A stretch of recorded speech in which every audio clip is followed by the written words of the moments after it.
Hello friends, welcome to my YouTube channel. मी यज्ञा दयानंद गुरव तुमचं माझ्या यज्ञा ई लर्निंग या चॅनलवर स्वागत करते. मुलांनो, आज आपण जो आपला 21st चॅप्टर होता busy at work our internal organs, त्याचे क्वेश्चन्स पाहणार आहोत.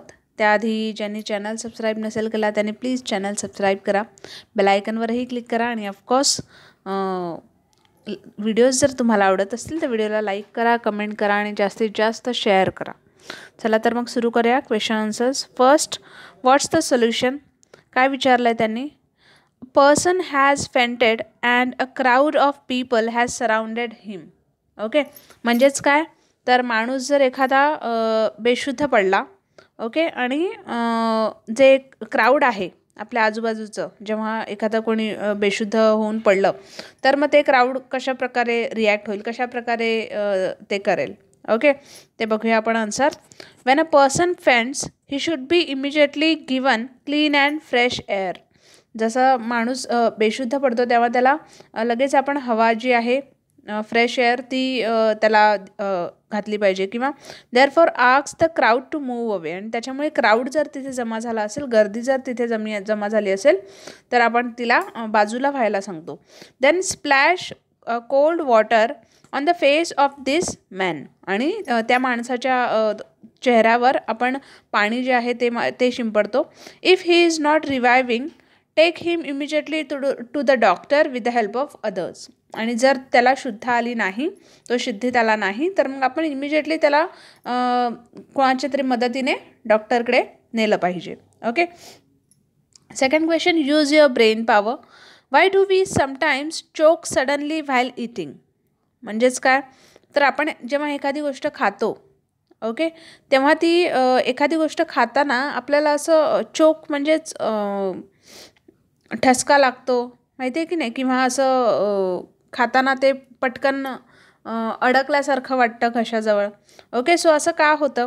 So answer, the upper ends of both the oesophagus and the trachea open in the throat next to each other. जी आपली अन्ननलिका असते आणि जी आपली श्वसन नलिका असते, ज्या नलिकेने आपण श्वास घेतो, त्या दोन्ही बाजूबाजूला असतात, बरोबर.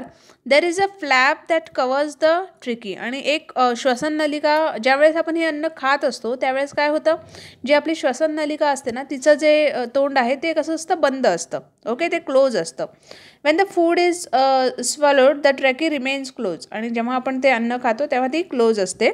But if we eat in hurry, जर आपण ते अन्न घाईघाईत खाल्लं तर मग काय होतं, the food enters the tricky.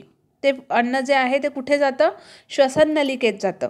Okay, this cause choking. आणि त्यामुळे आपल्याला गुदमरल्यासारखं होतं किंवा ठसका लागतो अशा वेळेला.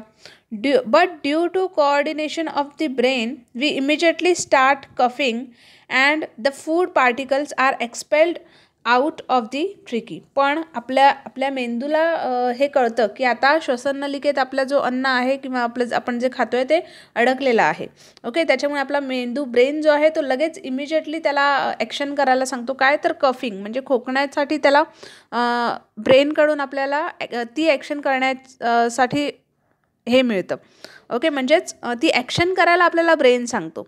ओके, आणि मग त्याच्यामुळे काय होतं, आपण कफ केल्यामुळे जे फूड पार्टिकल, जे काही अन्न आपल्या श्वसन नलिकेत अडकलेलं असतं ते बाहेर पडतं. Okay, and we get relief. Okay, second question, how is the air that we inhale purify in our body? आपण जी हवा आतमध्ये घेतो श्वासोच्छ्वास करताना, ती आपल्या बॉडीमध्ये प्युरिफाय कशी होते, प्युरिफाय होऊन ती बॉडीमध्ये कशा प्रकारे जाते, बघूया आन्सर. प्युरिफाय म्हणजेच ती शुद्ध होऊन आपल्या शरीरात कशी जाते. ओके, आन्सर आहे, there are tiny fine hair like outgrowths called cilia inside the nose from where the air passes inside.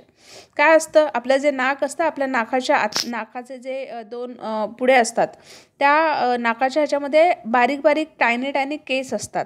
Okay, तर ते त्या केसांच्या मधूनच म्हणजे इथूनच आपण जी हवा जी आहे, एअर जी आहे ती इनहेल करतो, राईट, आपण श्वासोच्छ्वास घेतो. Okay. Larger dust particles get caught in this in this hair. आणि जे मोठे मोठे जे डस्ट पार्टिकल्स असतात ते काय होतात, ह्या हेअरमुळे, त्या केसांमुळे ते तिथे अडकून बसतात त्या केसांमध्ये. Okay. The air going inside the trachea thus gets filtered. आणि त्याच्यामुळे काय होतं, जी हवा श्वसननलिकेत जाते, ओके, धुळीचे डस्ट पार्टिकल तर तिथे केसांमुळे अडकलेले आहेत. ओके. आणि जी हवा श्वसननलिकेत जाते ती कशी होते, फिल्टर्ड होते. There is also a layer of sticky substance called mucus. आणि तिथे आणखीन एक स्टिकी सबस्टान्स म्हणजे चिकट असा स्त्राव असतो ज्याला आपण म्युकस असं म्हणतो. The dust and smoke particles stick to the mucus. आणि हेच जे धुळीचे कण जे असतात बारीक किंवा लहान, जे धुरीचे सुद्धा कण असतात, धूर जो निघतो त्याच्यातून सुद्धा स्मॉल पार्टिकल्स जे आहेत ते आपल्या जे आपण हवा इनहेल करतो त्याच्या थ्रू ते आपल्या शरीरात जातं. सो ते सगळं काय करतं, म्युकस जो आहे ना तिथे जाऊन ते चिकटतं, कारण ते स्टिकी सबस्टान्सेस आहे. Okay. So thus the air that we inhale gets purified before reach to the lung. आणि त्याच्यामुळे फुफ्फुसापर्यंत जेव्हा ही हवा जी आहे आपल्या फुफ्फुसापर्यंत पोचते तेव्हा ती कशी पोचते, ती प्युरिफाय होऊन ती फुफ्फुसांकडे पोहोचली जाते, आपल्या लंग्सकडे पोहोचली जाते. Okay. Then fill in the blanks. First, dash gas is transported to all parts of the body. आपल्या सगळ्या बॉडी पार्टला कोणती हवा ट्रान्सपोर्ट होते, कोणता गॅस ट्रान्सपोर्ट होतो, so oxygen, right. Second, the stomach is like a bag. Okay. Bag हे आपलं फिल इन द ब्लँक्स आहे. द स्टमक, आपलं जे स्टमक आहे, आपलं जे जठर आहे ते is like a bag. Then fourth question, match the following. First आहे लंग्स. लंग्स काय काम करतं, ऑफकोर्स लंग्स थ्रू रिस्पायरेशन होतं. ओके. जी आपली श्वासोच्छवासाची जी प्रक्रिया आहे ती लंग्स थ्रू होते. देन स्टमक काय करतं, तर स्टमक डायजेशन जी प्रोसेस आहे, पचनक्रिया जी आहे ती करतं. हार्ट काय करतं, हृदय आपलं सर्क्युलेशन, ब्लड सर्क्युलेशन हे थ्रू हार्ट आपल्या होतं. देन ब्रेन काय करतं, कोऑर्डिनेशन, आपल्या शरीराला कोणती क्रिया करायची आहे किंवा काय क्रिया करायची हे आपला ब्रेन सांगतो. Okay. Then fifth, answer the following questions. Name the systems that carry out the different functions of the body. आपल्या शरीरात वेगवेगळे जे फंक्शन्स आहेत ते कोणत्या सिस्टम थ्रू योग्य ती क्रिया करतात ते आपल्याला सांगायचं आहे. सो आन्सर, रिस्पायरेटरी सिस्टम म्हणजेच आपली श्वासोच्छ्वास घेण्याची जी प्रक्रिया आहे ती. देन डायजेस्टिव्ह सिस्टम, पचनक्रिया. सर्क्युलेटरी सिस्टम म्हणजे ब्लड सर्क्युलेट होतं आपल्या बॉडीमध्ये. नर्वस सिस्टम म्हणजेच ब्रेन आपला जो आहे, जो सगळ्या आपल्या बॉडी पार्ट्सना ॲक्शन करायला सांगतो. Then skeletal system and excretory system are some of the systems that carry out different functions of body. The next question, describe how the exchange of oxygen and carbon dioxide gases takes place in the lungs. Okay. म्हणजेच oxygen आणि carbon dioxide gas यांचा आपल्या फुफ्फुसात काय स्थान आहे, फुफ्फुसात काय त्यांचं काय काम आहे किंवा ते एक्सचेंज कशा होतात. Answer, at the time of respiration, जेव्हा आपण श्वासोच्छ्वास करत असतो, the external air reaches up to the alveoli in the lungs. Okay. हे जी एअर असते, एक्सटर्नल एअर, बाहेरची जी एअर असते ती कुठे कोणाच्या थ्रू आपल्या लंग्सपर्यंत पोचते, वायुकोश जे आहेत आपल्या शरीरात त्याच्याद्वारे ती लंग्स मध्ये पोचते. The oxygen in the air enters the blood vessel which surround the alveoli. Okay. आणि जे ऑक्सिजन आहे जे ब्लडच्या वेसलमध्ये म्हणजे रक्तवाहिन्यांमध्ये जे वाहतं ते कशाद्वारे वाहतं, तर वायुकोश जो आहे त्याच्या थ्रू ते हवा जी आहे ती पास होते तिथून. Through the network of blood vessel oxygen is supply to the entire body. आणि रक्तवाहिन्यांच्या जे वेगवेगळे हे आहेत ब्रांचेस जे फुटतात वेगवेगळे रक्तवाहिन्यांचे, त्याच्या थ्रू ते ऑक्सिजन काय होतं, सगळ्या बॉडीमध्ये आपल्या सप्लाय होतं. At the same time carbon dioxide is brought by the circulating blood in to the alveoli. आणि सेम टाईमला कार्बन डायऑक्साईडसुद्धा सर्क्युलेट होत असतं. From here carbon dioxide is given out of the body through exhalation, आणि जेव्हा आपण हा श्वासोच्छ्वास जो आहे तो बाहेर सोडतो त्यावेळेस काय होतं, हाच जो कार्बन डायऑक्साईड आहे तो बाहेर एक्सहेल होतो. Okay. In this way exchange of oxygen and carbon dioxide gases take place in the alveoli of the lungs. आणि अशाच पद्धतीने जे ऑक्सिजन आहे ते कार्बन डायऑक्साईडमध्ये चेंज होतं, एक्सचेंज होतं. ओके, कन्वर्ट होतं through lungs. Okay, through alveoli of lungs.